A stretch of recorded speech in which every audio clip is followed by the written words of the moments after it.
사도신경으로 신앙 고백하심으로 토요일 새벽을 하나님께 올리겠습니다. 전능하사 천지를 만드신 하나님 아버지를 내가 믿사오며 그 외 아들 우리 주 예수 그리스도를 믿사오니 이는 성령으로 잉태하사 동정녀 마리아에게 나시고 본디오 빌라도에게 고난을 받으사 십자가에 못 박혀 죽으시고 장사한 지 사흘 만에 죽은 자 가운데서 다시 살아나시며 하늘에 오르사 전능하신 하나님 우편에 앉아 계시다가 저리로서 산자와 죽은 자를 심판하러 오시리라. 성령을 믿사오며 거룩한 공회와 성도가 서로 교통하는 것과 죄를 사하여 주시는 것과 몸이 다시 사는 것과 영원히 사는 것을 믿사옵나이다. 아멘. 찬송가 453장 예수 더 알기 원하네 찬송하겠습니다. 453장입니다.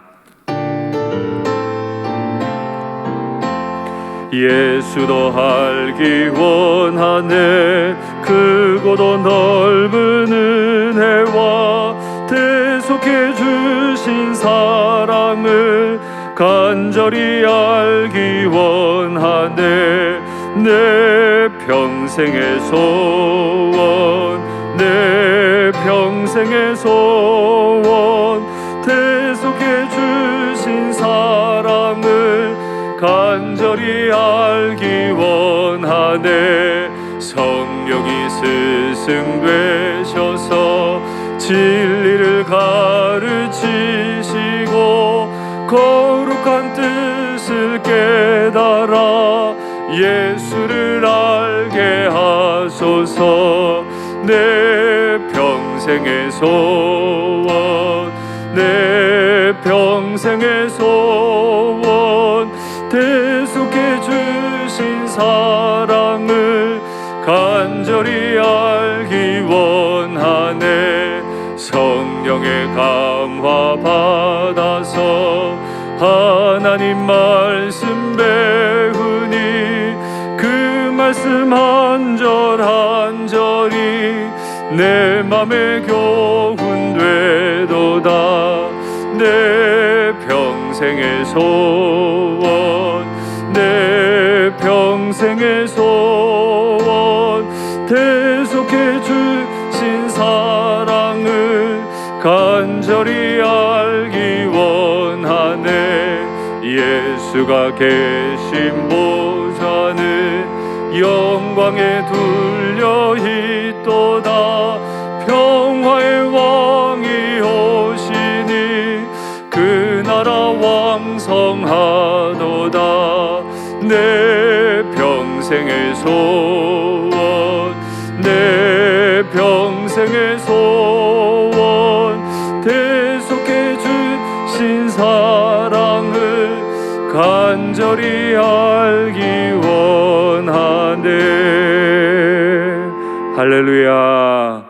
우리 평생에 그 주신 사랑을 알고 그 사랑을 많이 누리는 우리의 삶이 되기를 간절히 바랍니다. 아멘. 하나님 말씀 받겠습니다.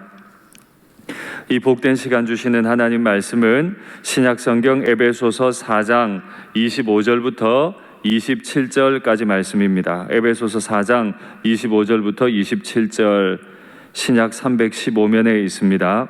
말씀의 제목은 분을 내고 싶을 때입니다. 에베소서 4장 25절부터 27절 제가 봉독하겠습니다. 그런즉 거짓을 버리고 각각 그 이웃과 더불어 참된 것을 말하라. 이는 우리가 서로 지체가 됨이라. 분을 내어도 죄를 짓지 말며 해가 지도록 분을 품지 말고 마귀에게 틈을 주지 말라. 아멘. 사랑합니다. 저는 어제와 그제 하나님께서 교회에 주신 두 가지 선물에 관해 말씀을 드렸고, 그 선물을 받지 않을 때, 그 선물을 제대로 우리가 묵상하고 활용하지 않을 때 우리는 과거로 회귀하게 된다. 그래서 마치 영적 문둥병, 영적 한센병에 걸린 자 같이 그렇게 무감각한 자가 되어서 우리의 인격이, 우리의 삶이 뜨거운 불에 타는지 물에 녹는지 알지도 못하게 된다 하는 말씀을 드렸습니다. 그리고 그 무감각한 상황들은 우리의 삶 전반으로 퍼져나갈 수 있기 때문에 바울은 오늘부터 시작해서 우리의 삶이 어떻게 변질될 수 있는지, 어떤 어려움을 당할 수 있는지를 상세하게 설명을 해주고 있습니다. 두려운 마음으로 말씀을 받으면 좋겠는데, 오늘 본문을 통해서 바울이 주시는 말씀은 분을 내는 문제입니다. 특별히 우리가 한 지체됨이라 말씀해 주셨어요. 우리가 이웃을 대할 때 정직하게 참된 말을 하고 거짓을 행하지 않음, 이유는 우리가 한 지체가 되었기 때문이라. 이 지체가 되었다는 말하는 것을 보셔서 아시겠지만 일단은 교회 안의 지체들과의 관계를 먼저 설명합니다. 5장으로 넘어가기 시작하면 5장, 6장으로 이어지는 내용은 심지어 많은 직장 생활, 국가 생활까지도 포함하는 내용을 주고 있지만 먼저는 교회 안에 한 지체된 이들과의 관계에 관해 설명합니다. 우리의 마음이 무감각해지면 우리의 지체들에게 거짓을 행하기도 해요. 속이기도 해요. 나 자신을 위해 살짝 진리를 속여서 말하는 경우들도 발생하는 거죠. 그렇게 하시면 안 됩니다. 왜냐하면 우리는 하나님의 은혜로 그리스도의 피 흘리심으로 한 새 사람이 되었거든요. 그리고 우리는 이방인과 유대인이 연합하듯 연합한 자가 되어서 그 연합체로 하나님과 연합되어야 하는 사람으로 부름받았거든요. 연합해야 되는데 거짓 감정을 만들어내고 거짓 말을 하는 것은 연합을 깨트리는 일일 수밖에 없지 않습니까? 우리가 이렇게 대인관계 속에서 서로에게 자꾸 거짓을 행동하고 거짓말을 하게 되는 중요한 이유 중에 하나는 바로 우리의 영혼에 화가 있을 때죠. 오늘 본문은 분이라고 번역했는데 아주 쉬운 말로 화입니다. 분이 날 수 있습니다. 사도도 그걸 알고 있어요. 그래서 분을 내어도라고 시작합니다. 이 분 혹은 화라고 번역되는 이 단어, 헬라어 단어는 오르기조라고 하는 단어입니다. 이 단어는 마음이 크게 흔들렸다, 요동한다, 화가 난다 이런 뜻입니다. 교회 생활하면 천사들이 모인 곳이 아니기 때문에 분명히 마음이 맞지 않을 때가 있습니다. 분명히 흔들릴 때가 있습니다. 마음이 요동할 때가 있습니다.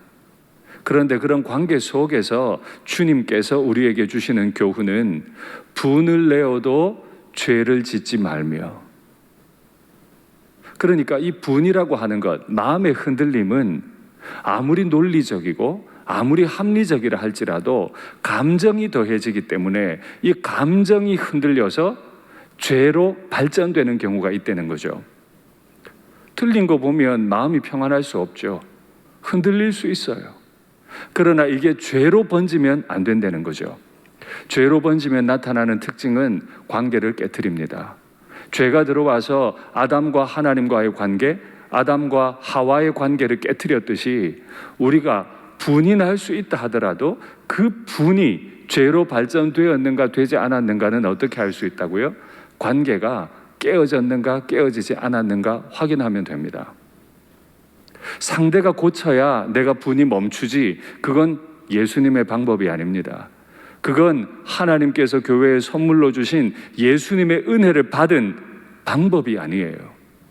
상대가 고쳐야 내 화가 멈추는 것이 아니고 내가 기도 가운데 상대의 연약함들, 상대의 다름으로 인한 일어났던 그 화, 마음의 흔들림을 가라앉혀야 하는 거죠. 그건 내 책임이에요.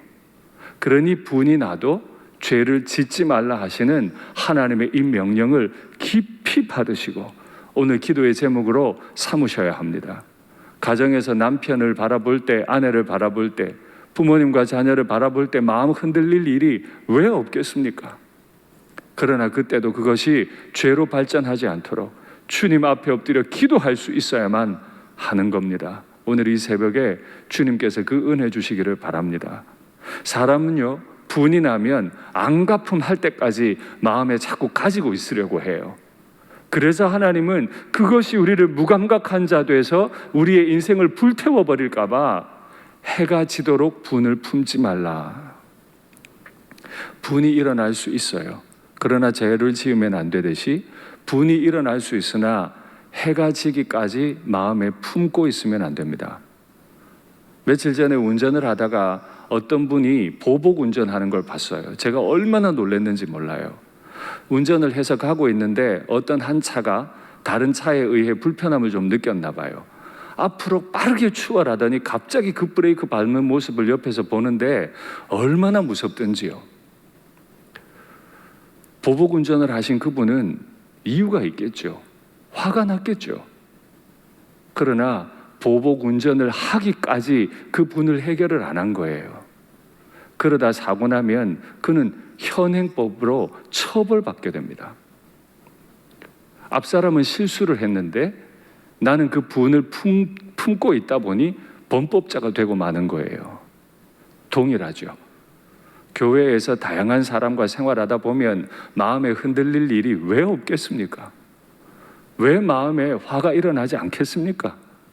있습니다. 충분히 그럴 일들은 매일매일 일어날 수 있습니다. 그러나 해가 지기 전에 품어야, 해가 지기 전에 그 품었던 것을 해결해야 새로운 날을 맞을 수 있잖아요. 어제 일어났던 화를 가지고 동일하게 한 지체를 바라보는 건 예수님이 우리에게 행하신 일이 아니에요. 우리가 과거에도 현재도 앞으로도 짓게 될 그 수많고 더러운 죄를 주님은 다 잊어버리셨는데, 다 가려주셨는데, 나는 내 형제가 과거에 행한 일로 인해 마음에 갈고리가 생기고 그것으로 분을 해결하지 못하고 보복하려고 한다면 그건 그리스도 안에서 한 지체가 되고 이 지체된 모습으로 하나님과 연합해야 하는 교회론에 어긋나는 거죠. 왜 한국 교회가 자꾸 어려워요? 분을 풀지를 않아요. 보복하려고 해요. 갚으려고 해요. 그러니 어렵잖아요. 그런데 이 분이 더 위험한 건 마귀에게 틈을 주지 말라. 분을 가지면, 마음이 흔들리면 반드시 마귀는 그 기회로 삼습니다. 교회를 흔들어 버리고 교회를 깨트릴 틈으로 삼게 되고 말아요. 어떤 사람, 그가 잘못했다고 할 때 그 사람을 책망하고 그 사람으로 인해 마음이 흔들렸으나 자칫하면 마귀에게 틈을 주어서 그 사람 한 사람이 잘못한 일로 인해 교회 전체가 불탄다든지 그 작은 일이 큰 일처럼 비화되게 만드는 게 마귀가 하는 일이죠. 그래서 이런 오류를 범할 수 있어요. 남들의 잘못은 밝히 보고 그 잘못을 개혁하겠다고 말하는 사람들이 정작 자신은 그리스도에 의해 다스림 받지 않는 거죠. 남을 바꾸겠다고 하다가 자신을 바꾸시려는 예수님의 말에 순종하지 않는 거예요. 그래서 교회가 자꾸 싸워요. 우리 중에 죄인 아닌 분이 누가 있습니까? 하나님이 날 보시면 마음이 흔들리지 않겠습니까? 그러나 아들을 죽이시기까지 날 참아주신 그 하나님, 그래서 수일 전에 제가 말씀을 나누며 모든 겸손과 온유로 하며 오래 참음 가운데 사랑 가운데 서로 용납하라 하신 말씀을 기억하시죠? 그때 저는 말씀드렸어요. 모든 성도는 그리스도의 노예예요. 이 겸손이라는 말은 노예에게만 요구되는 덕목이라고 말씀드렸죠. 우리는 노예예요. 그런데 남들 때문에 마음이 흔들리는 사람들의 특징은 그 노를, 그 분을 풀지 않고 갚으려고 하는 사람들의 특징은 그가 그리스도의 노예임을 잊고 산다는 겁니다. 교회에서 직분 받다 보니까 자신이 그리스도가 된 줄 알아요. 자신이 의로운 줄 알아요. 그래서 자꾸 남들을 정죄하고 판단해요. 매우 위험한 행동입니다. 그래서는 교회가 한 지체가 될 수도 없고 하나님과 연합할 수도 없죠. 이건 가정생활에서도 얼마든 적용할 수 있어요. 남편과 아내 사이에 얼마든 마귀가 틈을 만들 수 있습니다. 부모님과 자녀들 사이에 얼마든 마귀가 틈을 만들 수 있어요. 그러니 기도하십시오. 새벽마다 밤마다 이 분이 풀릴 때까지 하나님 앞에서 엎드려 기도하시고 하나님 앞에서 몸살을 앓으시고 하나님 앞에서 눈물을 흘리십시오. 그래야 하나님이 하나 되게 하신 그것을 평안에 매는 줄로 힘써 지킬 수 있을 줄 믿습니다. 같이 기도하시죠. 사랑의 하나님 아버지, 인생을 살아가다 보니 마음대로 안 되는 것들 때문에 화가 많습니다. 교회 와서 좀 위로받고 싶은데 교회 와 보니 또 마음에 맞지 않는 일 때문에 분이 일어납니다.